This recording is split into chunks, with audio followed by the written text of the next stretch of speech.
وَاسْتَعِينُوا بِالصَّبْرِ وَالصَّلَاةِ وَإِنَّهَا لَكَبِيرَةٌ إِلَّا عَلَى الْخَاشِعِينَ الَّذِينَ يَظُنُّونَ أَنَّهُمْ مُلَاقُو رَبِّهِمْ وَأَنَّهُمْ إِلَيْهِ رَاجِعُونَ وَاسْتَعِينُوا بِالصَّبْرِ وَالصَّلَاةِ اور صبر اور نماز کے ذریعے مدد طلب کرو وَإِنَّهَا لَكَبِيرَةٌ یہ بہت باری ہے إِلَّا عَلَى الْخَاشِعِينَ مگر جھکنے والوں کے لیے نہیں الذین یظنون یہ وہ لوگ ہیں کہ جن کو یقین ہے انہم ملاقو ربہم کہ یہ اپنے رب سے ملاقات کریں گے وانہم الیہ راجعون اور یہ اسی کی طرف لوٹائے جائیں گے۔ یہ آیہ کریمہ یہود کے علماء کے لیے خاص ہے اور عام کے لیے عوام کے لیے عام ہے کہ وَاسْتَعِينُوا بِالصَّبْرِ وَالصَّلَاةِ کہ وہ لوگ یہود کہ جب ان کے پاس اپنی امارتیں چھوڑنا، اسلام کو قبول کرنا، اپنی حکمرانیاں چھوڑنا، اپنی جائیدادیں چھوڑنا، اپنے گھر بار چھوڑ کر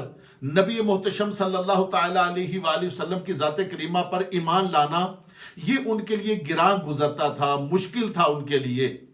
کے لیے بھاری تھا۔ ارشاد فرمایا کہ تم صبر کرو، جو تجھے اپنی جائیدادیں چھوڑنے پر، اپنے گھر بار چھوڑنے پر اور نیکی کی طرف آنے پر جو تجھے تکلیف پہنچی ہے اس پر صبر کرو،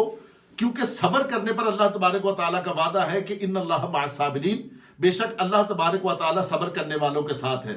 اور جب یہ بڑی مصیبت ہو تو پھر نماز ادا کرو، سجود کے ذریعے، رکوع کے ذریعے، توبہ کے ذریعے، تحلیل کے ذریعے، استغفار کے ذریعے اللہ تبارک و تعالیٰ کی ذات کریمہ سے مدد طلب کرو۔ وَإِنَّهَا لَكَبِيرَةٌ اور یہ بھاری ہے، یعنی نماز پڑھنا، فجر، ظہر، عصر، مغرب، عشاء، بار بار آنا، بار بار رکوع کرنا، بار بار وضو کرنا، بار بار رکوع کرنا، سجود کرنا، نماز کے لیے آنا، یہ بھاری عمل ہے الا علی الخاشعین مگر ان کے لیے بھاری نہیں ہے کہ جو اللہ تبارک و تعالیٰ کا خوف اپنے دل میں رکھتے ہیں اور اللہ تبارک و تعالیٰ کے سامنے جھکے رہتے ہیں اور اللہ تبارک و تعالیٰ کی خشیت اپنے اندر رکھتے ہیں، ان کے لیے یہ بھاری نہیں ہے۔ کیوں ان کے لیے بھاری نہیں ہے؟ کہ الذین یظنون انہم ملاقو ربہم کہ ان کو اس بات کا یقین ہے کہ ان کی ملاقات اللہ کے ساتھ ہوگی، اور اس بات کا بھی ان کو یقین ہے کہ وہ انہم الیہ راجعون کہ وہ اللہ تبارک و تعالیٰ کی طرف ہی لوٹیں گے۔